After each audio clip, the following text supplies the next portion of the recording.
All right, Big Man, today's Thursday. It is July 20th. Welcome to the Dog Walk presented by Barstool Sports. Today I'm joined in studio by Jeff Mauro from the Food Network, from Galewood, more importantly, from Elmwood Park. River, how are you? I'm doing well, Eddie. I'm surprised it took me this long to. I know this is a newer podcast. Congratulations! It really is great. I was listening to the Oppenheimer dissertation on the way into here. It was very uplifting. Yeah. Super uplifting. I feel like now I'm ready to talk whatever the heck you throw at me. But yeah, congrats on this. But yeah, it's an honor to be here, man. What an office. Yeah, it's sweet, right? It is. There's stuff to look at everywhere. Yeah, and we only have like 2 more months here. Stop it. Yeah, we're moving to the West Loop. That's probably smart. This is a rough neighborhood to get in and out of. Especially during Cub season. Oh, yeah, I was like, the first thing I did when you're like, oh, you sent me the address. I was like, was there a day game today? Because I didn't want to fight with that traffic. I was going to take a Uber X here, courtesy of Barstool. I'm sure they would have refunded me. Yeah, we would have got full price. Yeah, no problem. So what's going on? So I feel like we kind of grew up in the same neck of the woods, so I feel like I know you without knowing you. True. You know, I grew up on the Chicago. You grew up in Galewood for most of your life? Till about I was 10, 11, and then I moved across. So I've lived in the same square mile, whether it was Galewood, Elmwood Park, or River Forest, like the same 4 corners. I just never lived in Oak Park, I guess. But I went to high school there, so I just can't. I mean, I lived in L.A. in my mid-20s for 4 years. But aside from that, I've lived in the neighborhood. That little spot. Well, how was that experience in LA?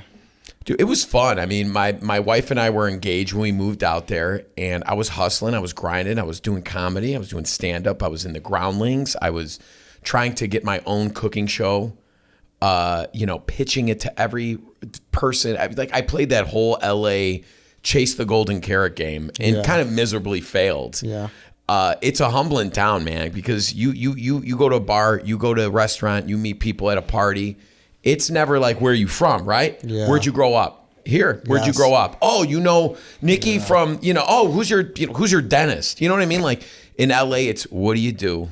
Meaning, what can you do for me? And I'm not saying that's a bad thing. That's the grind out there, and you gotta, it's a dog-eat-dog world. And I was fine, but I ended up enrolling in culinary school. And I worked in food my whole life up to that point, but I wanted that paper because I had a goal of being on Food Network Star, which is like Food Network's, like Top Chef, to win your own. You don't win money, you win your own television show. And that was kind of the height of that. So I was like, how do I get on this? How do I legitimize myself? So LA was good, even though I miserably failed doing it on my own, but I still kind of got that paper. Went to culinary school, worked in restaurants, did all that. So was it kind of a bunch of pivots being like, all right, I like stand-up, I like acting, but I also like cooking, like Food Network. That is the bridge. Well, is that kind of how you saw it? I never wanted to be like a Michelin-starred fine dining, back of the house chef. I'm a deli guy. I worked in delis, butcher shops my whole life. I loved the deli case. The deli counter was, to me, a stage. But I was always in theater, comedy. I mean, I was in Second City youth programs from the time I was in 3rd grade throughout high school, because I always loved, my parents, my dad's this, giant man from Taylor Street with meat hooks for hands. And you would think he'd be like, get out there, we're playing catch until you think he'd push football, sports, we're all big guys.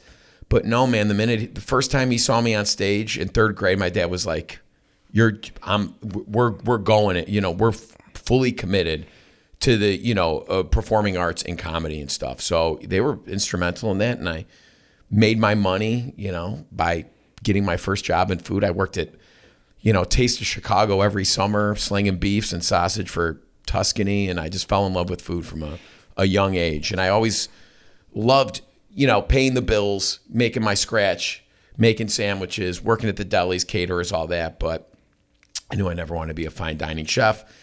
And being like the funniest stand-up or greatest improviser was, obviously a goal, but it was much harder to attain. But I could be the funniest chef. And that's kind of where, once I kind of figured that out and using kind of sandwiches as a vehicle, it was, I was just very centered and able to kind of launch from that point. I think it's very hard to kind of be funny on some of those cooking food shows.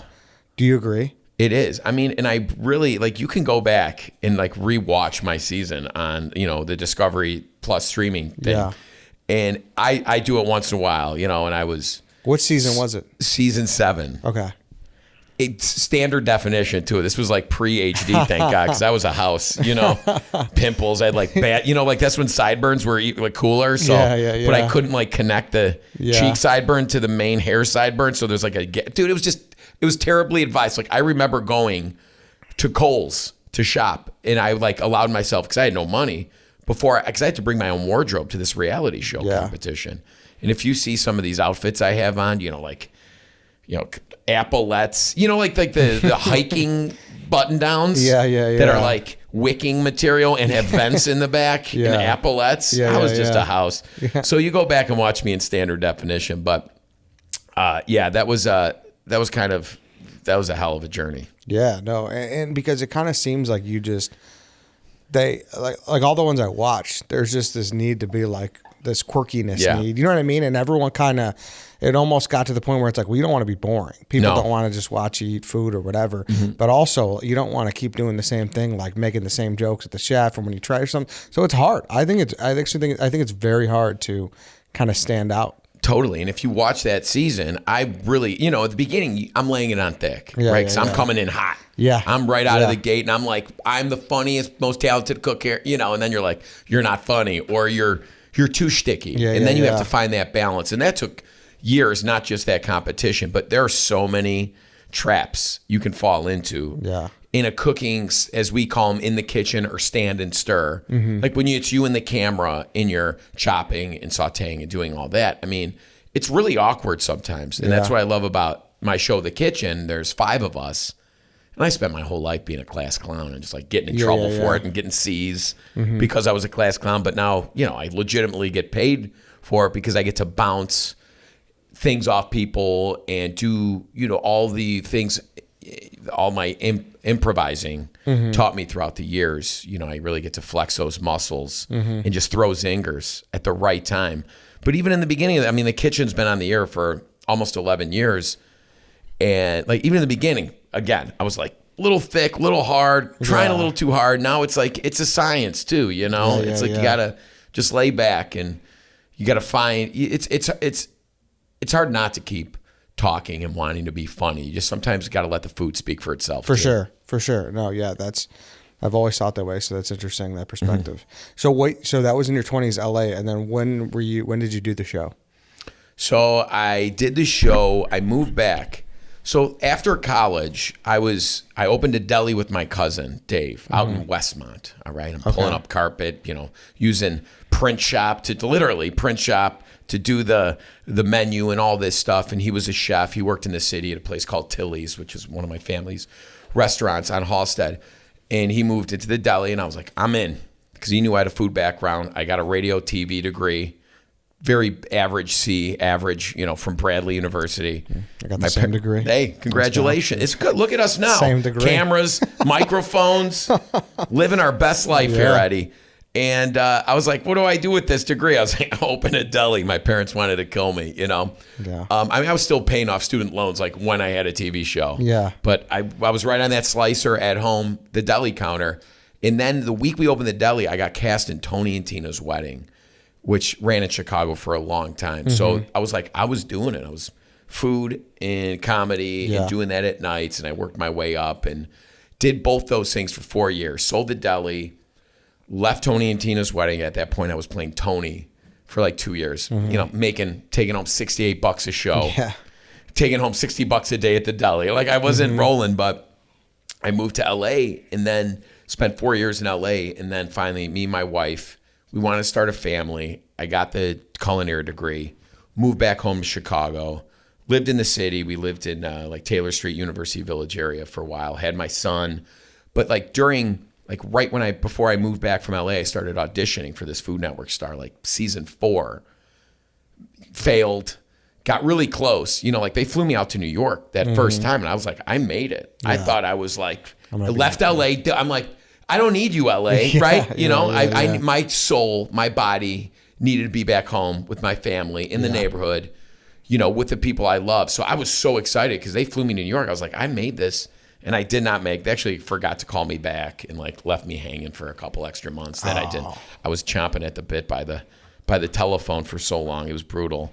But That's the worst. I always think that should be a prerequisite. You should always tell people, even if they don't get it, just let them know. Come on, man. Don't just leave them on an island. Especially when it's like a big, they knew, they've seen my tapes, like they knew how much I wanted this thing. Yes. And they're like, oh, didn't, Jim call you? I'm like, no, who's Jim? Never heard him. Because I actually reached out to them. They're like, sorry, we neglected to call you back and tell you didn't make the show. But then I kept auditioning every year, and it took me 4 tries, but I got on season 7. And then that was in my 20s, and I won.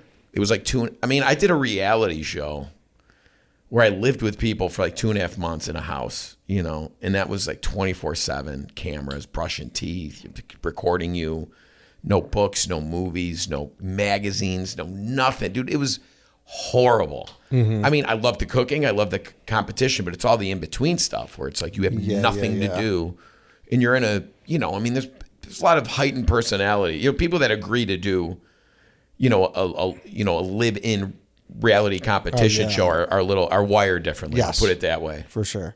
So then that happens. You win. You get your own show. Yep. And then what's the trajectory from there? How long did you do that first show? What was that one called? It was Sandwich King. Oh, Sandwich. So you've had it the whole time. No, well, Sandwich King ran for 5 seasons. Okay. And then once the kitchen started, they were running simultaneously. The first season of the kitchen and Sandwich King was the last season. Okay. But then the network, from what I was told, they're like, there's too much of Jeff in the daytime. Oh, so like that, it was like that was their words. That was their words. Yeah, it was too much of Jeff in the morning. Can you imagine? Yeah, so I was like, okay, at least I got one show, right? Yeah. Did you pitch him Jeff After Dark? Like, what could I do? So many times. Yeah. But I've had several primetime shows that have a couple that have been my own vehicles that have come and gone. But, now I'll do, I do the kitchen, which is every Saturday, 10 a.m. And then we shoot those a season at a time. So I'm like perpetually doing that show, which is great. It's like kind of our flagship. Yeah. And I love the work of the kitchen. And then I'll do, like, I leave next week, I'll do the kitchen, and then I'll do another season of Worst Cooks in America, which I host and one of the chef instructors of that, and then do like a Holiday Wars cake. I'll host that. So there's plenty of primetime stuff. But like the name of the game, dude, it's scary business because as Mark Summers told me, like the first year I was in business, who produced this show I was on called $24, 24 hours, which lasted probably about 24 hours. It was promptly canceled, but it was me traveling to a new city and I only had $24 to spend in 24 hours on food. People were up in arms. They're like, how do you only tip 38 cents? I'm like, forget about it. It's not worth it. Yeah. But Mark Summers, from Double Dare. Oh, yeah. And Unwrapped. That's my favorite Food Network show of all time. Is it great? Awesome. Oh, Mark would love to hear that. Yeah. You should get Mark on here. He would love to. We had him on our old Sirius radio show. Yeah. Okay. Yeah, he was great. He's great. Talk about a name dropping. Yep. Man full of just a plethora of stories. And it sounds like, he's still like a young, but he's been in the business for a long time. Yeah, he's forever. Like, me and Merle, whatever, Milton Berle. He's like, what? So he told me there's 2 types of television shows, Jeff. Those that are canceled and those that are about to be canceled. So I was like, oh man. Now I need like 3 shows in order to feel like I can pay, I can move into a new house or something. It's very it's stressful. So you do want as much on the air at one time as possible. But thank God for the kitchen. It's kind of been this workhorse and everything else. But the dream is to have your own, I admire all these, Bobby and Guy and all these guys that are still doing it for decades now.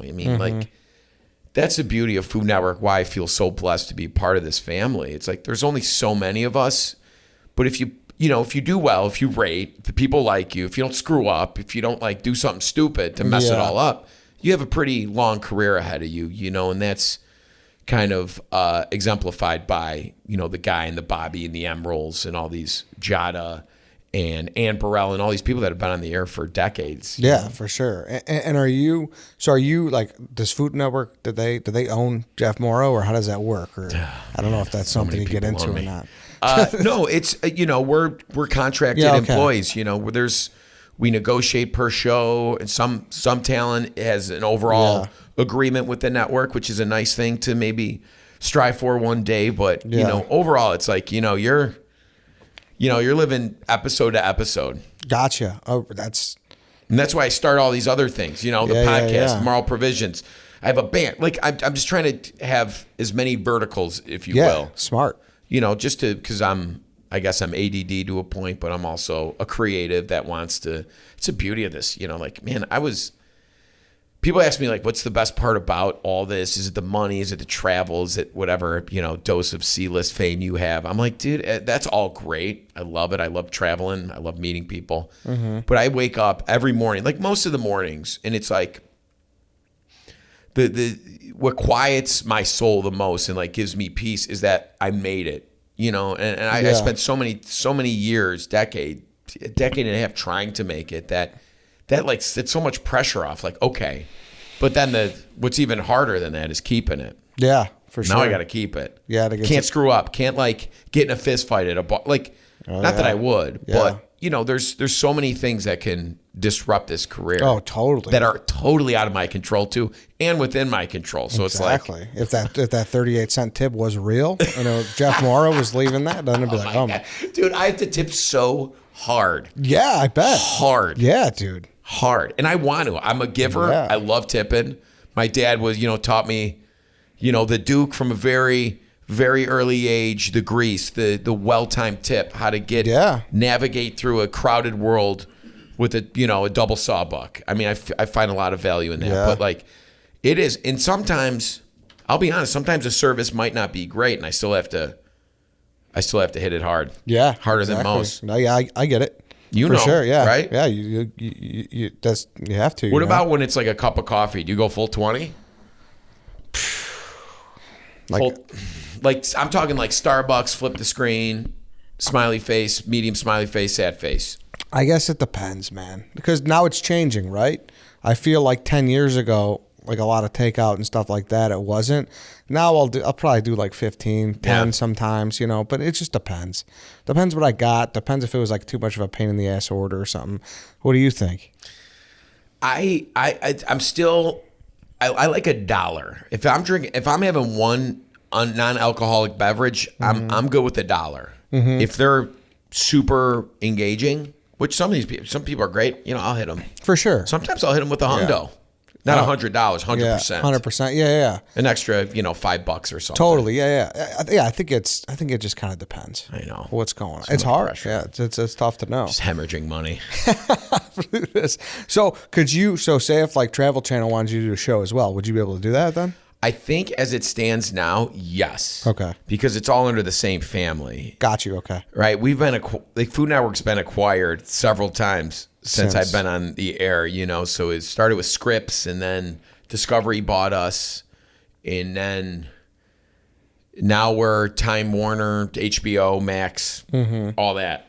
It's great. So maybe if I wanted to be on like, the next season of like Fleischman or something like that, I think I could probably navigate to get it done. But good. If I wanted to do a food lifestyle based program, host it, be a chef, whatever, on a competing network or a streamer, I think that's where we run into some trouble. I think, Okay. Which I don't want to.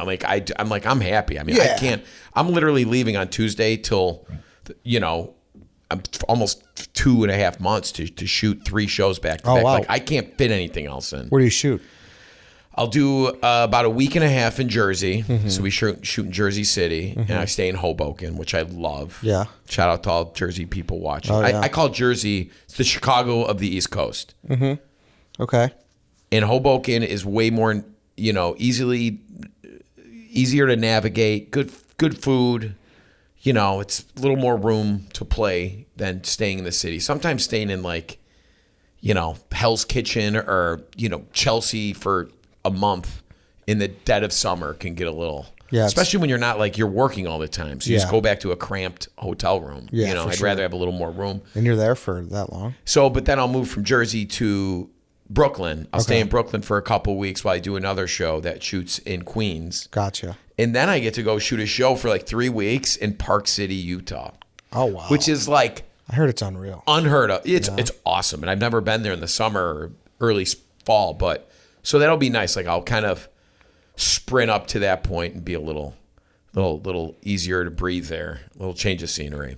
Yeah, it's not bad though. But nice. you're away and it's weird. Depends how much you like it. Like everyone is like, oh, that sounds great on paper, but sometimes it's like, you miss my son starting high school, I'm not there for his first day, and shit you that. miss stuff. But then I'll have to fly home. He's got a performance for School of Rock. That's a big part of his life. He's an unbelievable drummer, and so I'll fly in for like a day, see his show, and then fly back out. So and that's if I have 2 days off in a week and I spend it on 2 plane rides.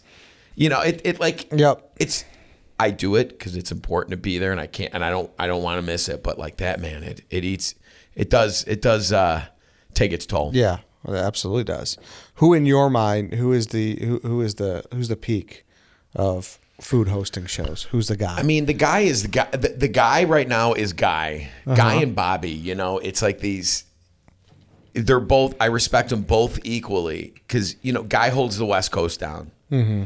And Guy is very hardworking. You shoot a show with Guy. Guy does it his way. Like right now, if I have my own show and I'm like, that's it, did the take, move on. It might be an issue. Mm-hmm. Guy wants to move on. He says he got the line out. The take's been done perfectly. Everybody moves on. Oh no shit. And but he's so good with people, and he's good with the contestants on a show. Yeah. And you see him, champion them before they even step on on the stage for the first time. Yeah. He's just like so good at that, and he's so nice to me, and he's so powerful. He's kind of like this Don, flashier Don of the old days. You know what I mean? Yeah. Like Giancana and all those guys. But then you have like Guy, who's like, Bobby Flay, who's like the Don of the East Coast. Yeah. Who has all the, he's got his shows, his production company. They each have their shows, their production company, and all the talent that goes on those shows. And I have deftly, geographically, in the middle. That's why I will not leave Chicago. It's like, I'm the only one who lives here. First of all, everybody leaves Chicago. Have you noticed? Yeah. Like everybody. Yeah, exactly. And I said, like, one day, if I ever make it, I'm going to try my best to like raise my son here in the same neighborhood I grew up in, while still doing what I love. And it's been possible, mainly because of my schedule. Like, listen, if I was an actor or, doing scripted television or film, I'd probably have to live on the coast, right? I'd have to live on the West Coast because then I'm gone. Those things shoot for 3-4 months, whatever. And then the whole world's out there. Like me, it's easy for me to get to New York, where the majority of the Food Network world resides and works out of. But like I've split, so I stay here in the center of America, and I'm Switzerland. Like I do Guy's show, I do Bobby's shows, but I respect them both immensely. And I think they respect me the same. Yeah. And nobody's like, oh, you did Guy's grocery games, Yeah. That's it. You're blackballed from the East Coast. It's not like that, but it's fun to be a part of all that. I bet. They have like an inside. You've never been. No one's ever tried to drag you to a side in the East Coast, West Coast. Well, I think it's like, listen, if it pays good enough, I will swear allegiance. Yeah. But I've had like people like, why don't you move? If you move to New York tomorrow, man, you could be on the Today Show every 2 weeks. You can be in meetings every week. You could do. I'm like, I could still do that. I hop on a plane ride. Yeah. And I'm happier. Maybe my career the trajectory has been 18% less than if I did live on the coast, but it's been sustainable and comfortable. Good. And I'm still like, I want for nothing at this point. And it's more important to be, have my dad have the ability to like pop in on a Sunday afternoon. Yeah. For sure. Even though I try to hide and not answer, he will find. So I got some ice cream bars. I got, a sack of Gene and Jude's. Like I smelled it from 2 blocks away. Don't worry. Who's someone that's like super underrated, do you think, in that space? In the food space right now? Besides me, of course. Still waiting for my moment. Yeah. There's some really good young up-and-coming talent. It's hard to break through. Chef Justin Sutherland, who kind of unfortunately, he was a Top Chef guy. So a lot of these people have come from Bravo, Top Chef world into the Food Network world, Whereas I feel like a decade ago, maybe even like 8 years ago, it was like that wasn't possible for whatever contractual reasons, but maybe Food Network was a little less chefy than the Bravo Top Chef world, which it is. Yeah. You know, if you look at the Top Chef competition, you know, you have the best of the best. You have Michelin starred chefs, you have James Beard winners, you have all this stuff. And Food Network has some of that, but Justin, he guest judged on one of my shows, Kitchen Crash, and he was just such a pro, just such a just so good at talking about food, and we shot in the rain for like 12 hours, and he did not even need an umbrella, and he embraced every little shtick and gimmick we threw at him, and that's what you got to do. I think it's like anything, you gotta some of these young, people that have maybe got offered a show or a 6-episode season of something, or being tested on our show as a guest. Sometimes, they come in kind of hot, with you thinking I got it. Yeah. You got to still, it's like being an intern somewhere sometimes. Yeah, for sure. You got to really, and I think when I was on Food Network Star, and part of my ethos currently is not that I want to be loved by the crew, but I want to respect the crew and the producers and be easy to work with, and be chummy with them, because I think ultimately that's a good person. People want to be around people that are easier to work with. Totally. But also, these people will probably be to climb up the ladder. And I've seen so many people that I started with that were PAs or just second camera operator assistants that are now directing these shows and making decisions. So he was he was easy to work with. Let's hire the silly funny guy from Chicago. I mean, that's key, right? It's not really how people treat you, it's how they treat everyone. That's the way I think. That's true. You know what I mean?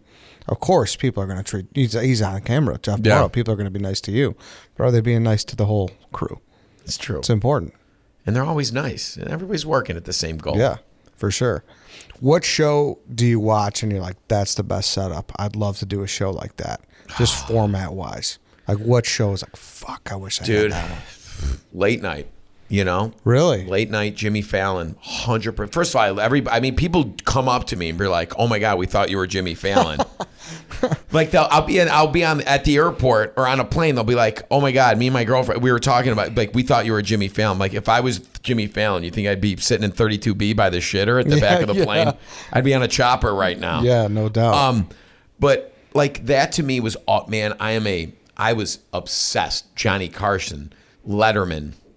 Even Leno, I had this portable. Remember, the portable? I don't know. My brother got it for Christmas. It was the first version of an LCD screen. It was battery operated portable TV. Okay. And I'd sit in my bunk bed, and I watch late, way past what the reason I was it stunted development issues. But I'd be sitting there watching Carson and Letterman and stuff, and I loved that format, because it's variety, it's music, it's interviewing, it's talking to people. So, I that's kind of what I've put out in the universe, and to the people who kind of help guide me in this career. I was like, that's my, that would be your that's thing. my goal. That, or if I can get there and also host Saturday Night Live, that's it. That would be it. I've hit the pinnacle of my dreams, and that's it's so funny. It's I thought a big leap was me being on TV and being an entertainer. Yeah, but dude, that's from Food Network basic cable. Usually part of the base. I hate that's a 4-letter word. They probably would hate that I'm saying that, but it is. It's it's still cable, right? Yeah. Jumping from there to network TV. It's a big deal. It's a big deal, but I don't know how I'm going to get there, but I'm going to keep trying, man. Keep plugging away. You'll be the first one in Chicago. Well, what's it? Tomasula did one for a little bit. That was fun. Man of the people. Yeah. Tom's a great friend. Yeah. He's so funny too. Yeah. Do you watch WGN in the morning? Yeah, sometimes. I'm kind of a late guy. But You're a late guy? Yeah. I like to stay up late and stuff like that. What time do you get up? About 8. 8. Do you have a family? No. You don't have any kids, Single right? guy, yeah. Single guy. Where do you live at? I live in Norwood Park. All right. Yeah. Mm-hmm. Still close to the neighborhood, yes, right? not far. You just stay. You just stay. I know it's so hard to leave, right? It is. Because you come down like a neighborhood like this, you're like, oh my God. It's like you feel trapped. I know. We're in the like West Loop. That's a good move. Yeah, no, it's going to be good. It's like more West Town-ish, but it'll be... West Loop? Yes. West Loop is a West good way Loop to put it. adjacent. Yes, exactly. Does good kitchen equipment just get you aroused? It can. And but it's not even like the equipment. It's like it's the staples that work. Like the thing, you know what gets me the most aroused when I go to my little Bain Marie, right? The thing I keep all my whisk and my spoons and all that. And I pick up like a wooden spoon that I've had for 15 years. That wasn't fancy, but it works. Stood the test of time. And the thing that I bought or someone sent me to test out, the garlic press with the 3 layers and I end up giving away to Goodwill, those things. Yeah. Knowing that most people don't need all that stuff, but the spoon, the microplane, the whisk, a good sharp knife, well taken care of oiled cutting board, that's all you need. Yeah. What item would you say you've been sent the most? Dude, people love garlic things, man. Really? It's so crazy. This one, it looks like scissors, but it's like 8 scissors that kind of come together like this to chop up. It was preposterous. Then my sister, she's probably watching this, she gave me, and her boyfriend's a chef at Frasca he's the executive chef at Frasca in Roscoe Village. Mm-hmm.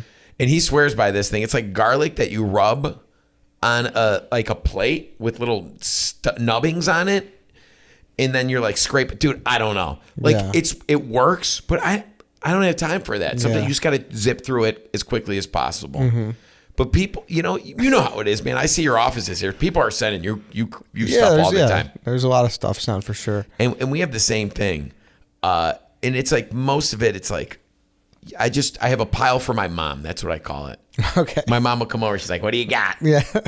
What do you got? What do you got for nice. Pam?" She calls herself Lois. She had an Aunt Lois that was like, I guess really into free stuff. And the apple didn't fall too far. Probably the most one of my favorite things I was sent. I love someone sent me a crumb sweeper from from the white tablecloth services. Yeah. Do you use it? Just use it on your tummy? Yeah, just like this. That's exactly what I do. You keep it in the cup holder on your recliner, and you're just like right into the thing. That's exactly what I do. That's a great invention. I'll go 50-50 on it. It's a crumb sweeper, but for your shirt. Yeah, I'm in. Like the popcorn. We can collab on it. Like when you're at the movies and then you think the popcorn's gone and then you find some shirt corn. Yeah. You're like, look at that. It's right under that first roll. And you're like, there it is. There it is. It's like a kernel, but it's also like half an unpopped kernel. That's the best. Yeah. You work it out of your molar for the next 7 minutes during the credits. Yeah, 100%. 100%. But I always love when a restaurant has a good crumb sweeper. You're somewhere special. Oh, yeah. Oh yeah. Old Sabatino's, man. Oh, man. That was the most full. I think it was the last, I don't know, maybe 2 months before they closed. And that was I eat for a living. I've been eating for a long time since I was born. That was the most full I've ever been at a meal. You can ask the people I were with. They were like, dude, we have never seen you go this hard. Sabatino's last night? Yeah, because you're eating it's all big food, right? And then, you're like, I'm just going to get a nice meat dish, FTT, for the table. And it's like, breaded, fried, it's like a side of piccata. And then you get like baked Alaska at the end of it. So you're just eating ice cream. It was the ice cream that did it. That's how put you then on the top. Anytime there's a big thing of ice cream at a table, whether it's like a baked Alaska or something like that, it just, that slowly melts throughout the rest of the meal, and you're sitting there and you get a little maybe Zambuca and another little Pellegrino, sell the stomach, whatever. And I just keep, just as it progressively gets more melty, the ice cream is slurpable. That's when I get in trouble because it goes from a solid to a beverage really quick. Yeah. And then I'm just drinking dessert. Yeah, but ice cream, they say it fills in the cracks. So I rolled out of there. I was like, thank God this place is closing. I'm not going to make it through another year. Legendary spot. Legendary. Rest in peace. Rest in peace is right. Let's get controversial for a second. Oh shit. Most overrated sandwich in America. All right. Well, I'll say this first of all. A tuna melt. I just don't think I don't like canned tuna. I don't like hot mayonnaise, and I don't like hot cheese on top of hot canned tuna with hot mayonnaise. Okay. I think it's like a little too much. People love it. I understand. And then the tuna. But my least favorite sandwich on the planet is an egg salad sandwich. Oh, dude. Do you like egg salad? Dude, no. I had a buddy who got that from a gas station once. Stop. Is he still with us, or is he buried with Sabatino's? He's not the same. That's for sure. Like he's been a mutant ever since, to be honest. Got like a, Yeah. It's like growth. His skin has been breaking out a lot. Dude, I'm from the deli world. I've made plenty of tuna fish sandwiches. I've made plenty of egg salad sandwiches. I just can't. To me, egg salad is the noisiest, grossest sounding food. You know what I mean? Like, do you ever hear somebody mix eggs? It's like they're, you know, it's like they're getting in there, gloved up. You know, they're like in there like that. That's what it sounds like, like that. And then to put that on just like some soft white bread, It's gross. let alone from a gas station sandwich is bold. Was he a trucker? I mean, was he in a jam? No, What was up? Just a regular college kid, who just wanted to get a egg salad sandwich from Did he Southern knock it? Did he Illinois. finish? Did he knock it off? Did he finish the whole thing or what? He got it multiple times. Oh, Like, this is he had a spot. Yeah, he worked it in. Huck's gas station. I don't even know. It was repugnant. This wasn't even like one of those like Buc-ee's or one of those big ones No, off like no, I-80 no. that are like you have chapels in them and diners. No, this was like This was not a Wawa or a Sheetz. This was a it's like a Thornton's on Harlem Avenue by the Eisenhower. yeah, exactly. Like I'm gonna stop in for just a little quick bite. Yeah. I was like, I don't know, the egg salad, the tuna, or the hamburger. It kind of checks out because this guy, his dad says that Thornton's gas station is a top 5 hot dog. So It's in the blood. Yeah, it might be. That's funny you said that. I can't tell you last time I've had any gas station fare. Sometimes I'm tempted by the roller meat or the pizza at, like if you go to like a Delta Sonic or something. Yeah. Sometimes I'm tempted. Oh, yeah. And there's nothing wrong. Like you want to know my guilty pleasure? I'll tell you if that's in the lineup. You want to know? This is hot. I don't think I've ever said this. I'm ready. You know what's not bad and actually pretty good and that I crave? What? Chuck E. Cheese pizza. What did you think of when they pulled the dupe on people over COVID? Oh my God. Do you remember that? that? Was brilliant. What a way to pivot, as the kids say. Right? Because they just rebranded via all the aggregate delivery apps. Yeah. It's fair. They went from Chuck E. Cheese. They just changed the name of the app to Pasquale's. Come on. I would have done the same thing. If like corporate was like, listen, guys, we're either closing or you're going to be Pasquale. You got to be Authentico. Pasquale. Yeah, you're right. Like pizza baked on like the plastic silicone, ribbed sheet pans. Something about that. Maybe just because, I don't know. Maybe I haven't had it. My son's, we haven't been to Chuck E. Cheese in a while, but I crush it. I remember it being pretty good. It's not bad. For sure. Pitcher of beer. Yeah, maybe it's not some bad. boneless wings. Yeah, actually, I had a friend who got Pasquale somewhat recently, and it was not bad. Oh, is it still going on? What, Chuck E. Cheese? Well, Pasquale's. I don't even know. That would be. I think, they might be doing both. Are you, what's the most underrated sandwich?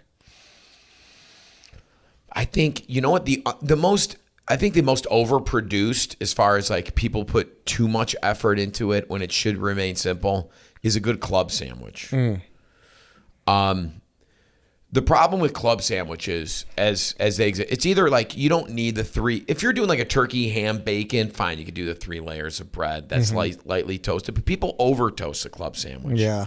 But if I'm having like, for me, it's a BLT, right? Bacon, lettuce, tomato, untoasted bread. Wow. That's one of the biggest hiccups in the sandwich world. If you have good fresh white bread, then you're really getting the crispness of the iceberg. If the bacon's done right, not floppy, right? You get the snap from that, like if the fat is rendered and it pops in your mouth in conjunction with the creamy mayo and the crisp iceberg and the sweet tomatoes. I mean, that's it. People screw it up, though. Yeah. Burgers.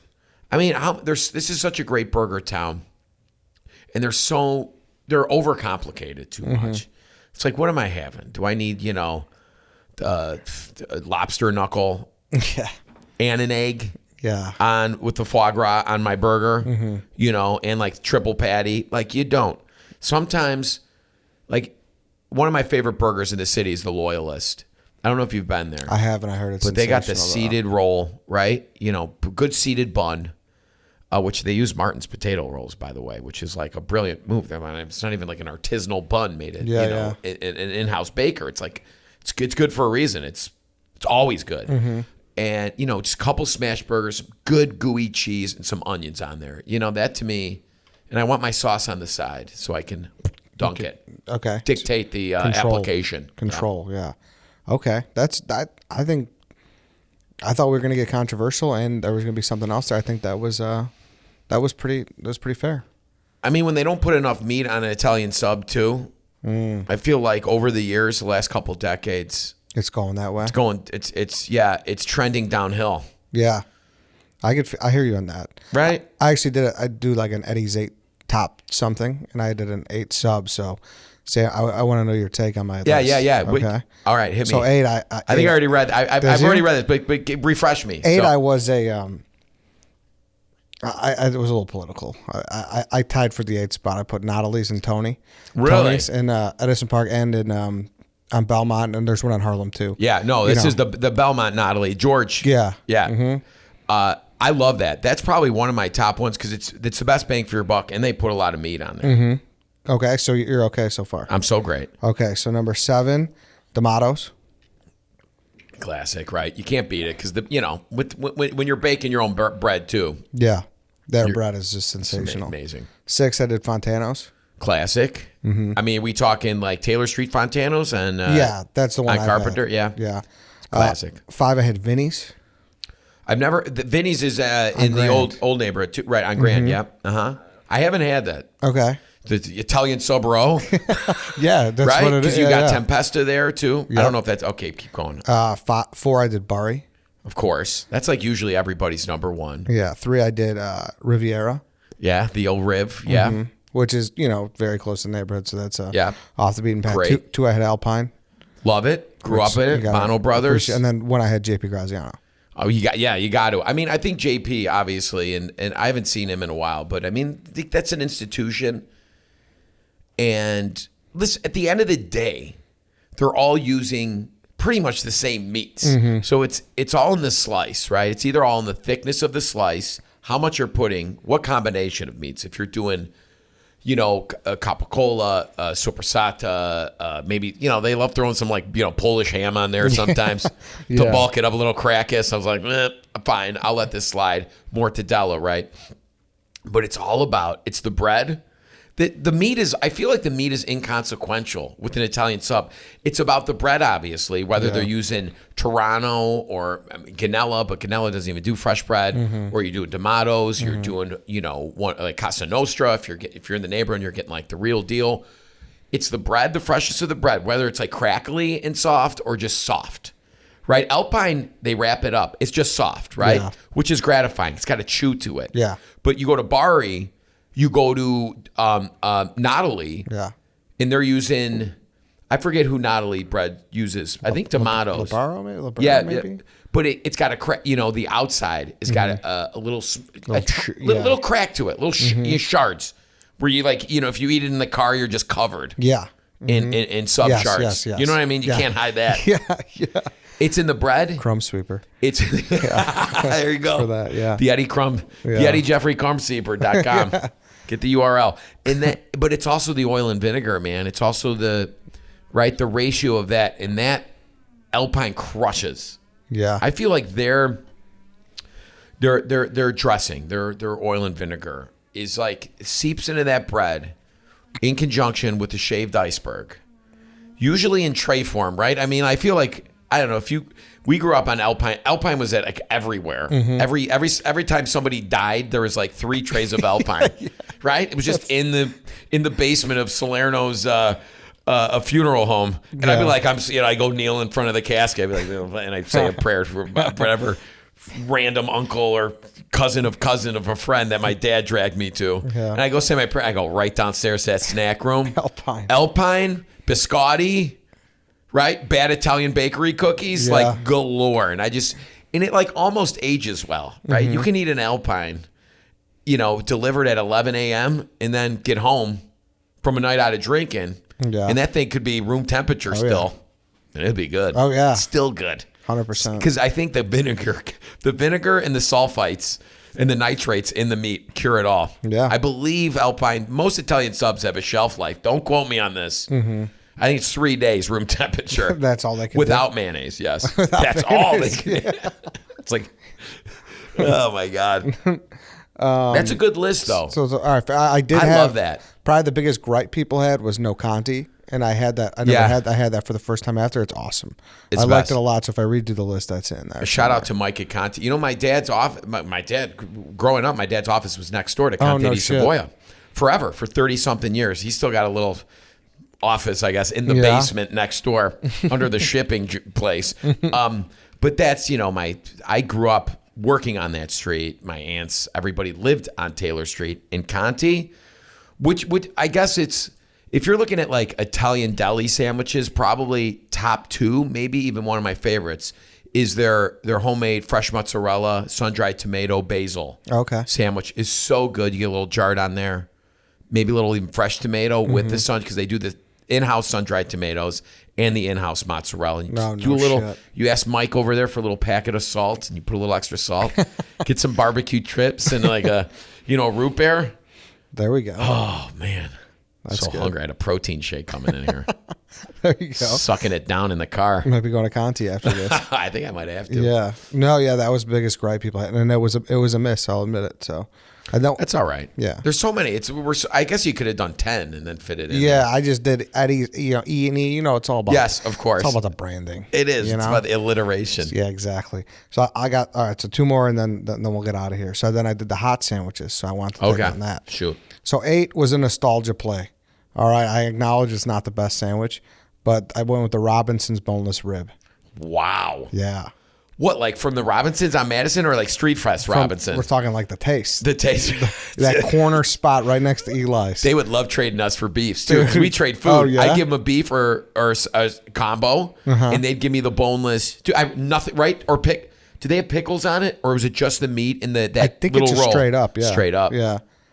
That's good. That's old. It's nostalgic. It's old It is school. good. Go to the taste with your buddies. Sweating. Grab a Robinson. Yeah, just Some sweating. 92 degrees. Eating a Robinson, just going dying for a napkin to wipe your face. Like, I'm just going to go wash this down with a rainbow cone next. Yeah, exactly.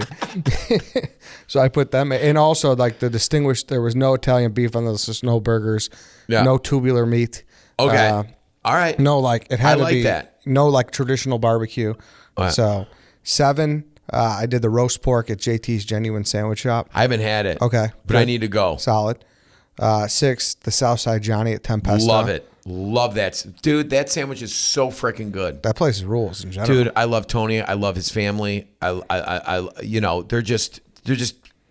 own the meat game. They've done so well with kind of solidifying their place in the kind of the Italian meat lexicon of the country. For and sure. They pretty much introduced everybody to Andouja that have never heard of it or even tasted it. So Yeah, no, shout it was out good. to Fiascias. 5, I did the chicken parm sandwich from Nona's. That's for West Loop. on West Randolph. Loop, yeah. Yeah. Formella's, right? Yes. Not Formella's. Formentos. Right behind, Formella's. yeah. Number 4, the pot roast sandwich from Natalie. I haven't had that. Oh, really? Oh, on Belmont? Oh, yeah. No, I have. I it. No, I've had that. Yes. For sure. 3, the meatball sandwich from Bari. Okay, I've never had their meatball sandwich. Really good. That's why I like their meat better than their sub. Number 2, the breaded steak from Rico Benny's. So disgustingly good. Dude, it's so unreal. good. It's unreal. It is like, right? It's like you eat it. Like you can't even, it's so massive. Yeah. It's just such a weird juxtaposition combination of fried and gooey, Yeah. And that's just all you want. Yeah, Bread. And exactly. and it's steak. 100%. And then number 1, steak sandwich, Mr. D's. Mr. D's shish kebab. Dude, Can I have a hot take? Never been there. Oh, I just really? passed it the other day, and I know they have the best You gotta fries go. too. My cousins are like, "Oh, the hell!" My cousin Randy has been swearing by that for 30 years. He's like, "Dude, you've never had the steak sandwich?" Randy, I stand with you. All right. You got to get Jeff there. I All mean, right. it's a hard place to get to. It's one of those 10 to 4s, cash only. Yeah. Closed on Sunday. So you really got to, there's only 2 tables inside. You can't eat in there. Nowhere to eat outside or nothing like that. So it's a tough one, but you got to go. You know, I'm going to go I'm going to go. I'm going to go the day before I leave for this big trip. I'm going to go. Yeah. So I'm going to celebrate. It's my birthday, and I'm going to reward myself with an afternoon. Do it, please. Sandwich from Mr. D's. I passed by it the other day, too, like last week. Send me a review. All right. Man, that would be. See, I'm just honest. I'm being honest here with you and your listeners, Eddie. I could lie and say that. that's the best. Yeah. But who wants that? A lot of people would. And then we'll end with this. So on Monday, we did a regional food draft. Okay. We do these drafts. Yeah, I saw some of that. So I want to show you this graphic. You tell me who had the worst team, who had the best team. Okay. There's no projector in here. He's going to hand me the phone old school. Yeah. All right. So I got to choose a team here. All right. We got team 1. We have Buffalo wings, Wisconsin cheese, Carolina pulled pork, Chicago Italian beef, Alaskan king crab. Team 2, we got gumbo, po' boys, Tex-Mex from Houston, hot plates from Louisiana, seafood boil. Wow, a lot of Team 2. Team 3, New York pizza, hot Chicago hot dog, Texas brisket, jambalaya, Mississippi comeback sauce. Wow, very esoteric choice there. New York bagel, Team 4, New Haven pizza. Oh, dude, I did a tour. Last time I shot, I had 5 places in a row, dude. My mind was blown. Nashville hot chicken, Maine lobster, San Diego Mexican food. Team 5 cheesesteak, Chicago thin crust, Taylor ham, beer brat, Coney Island hot dog. Wow, a lot of processed meats in this Team 5. That's like the least natural farm to table whole food team out there. Okay, so I'm looking at this. I think, golly, this is tough. Is one of these are yours, right? One of those is mine, yeah. Was there a winner? So the winner goes up tonight. So we're recording on Tuesday. So we'll know who wins by the time this airs. Does my vote count or something towards the bracket system? I'm just curious. We know someone got voted off because there's only 4 people that could be on a Twitter poll. Oh, man. This is tough because, I mean, listen, I would go with, just because I love the New Haven, man, Chicago thin crust pizza, though. I mean, there's really nothing better. I do love a good cheesesteak. Mm-hmm. Taylor ham has never been my favorite because it's kind of skees me out a little bit. Yeah. I'd rather have bacon or sausage. Okay. Because I know from whence it came. Yeah. More than that log. Have you ever seen a Taylor ham log, too? Oh, yes. Yes, unfabricated? Yeah. You know, it's like a little chub. Yeah, it is. A little chub of funky meat. Yeah. But beer brats are so good. Coney Island hot dog, I mean, I've had, oh, man, I'm sorry. This is not easy. I would go with either Team 5 because of the thin crust, or I'm going to go with Team 1. Wisconsin cheese in general. We're not talking curds. This could be beer cheese soup or curds, or like a stop to get some super old 12-year-old cheddar from the Cheese Castle, right? Mm-hmm. Chicago Italian beef. Yeah. All right. I think I'm going to go with 1 because it gets a little seafood. Is that yours? That's me. That's me. Congratulations. There we go. I like that, man. That's good. See, I knew I did. That's very well-rounded. Yeah, it is.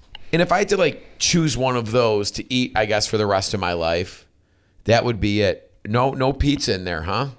For mine? Yeah. I wanted to get deep dish because I do like it, and I'm kind of getting tired of the narrative that deep dish sucks or it's casserole, it's overrated. It's good. Shut up. Let me sit you down with a nice, butter crust, medium, well done, uncut, pepperoni, fresh tomato from Malnati's. Yeah. When they're firing. Yeah. On all cylinders. I had it at Bert's Place. Yeah.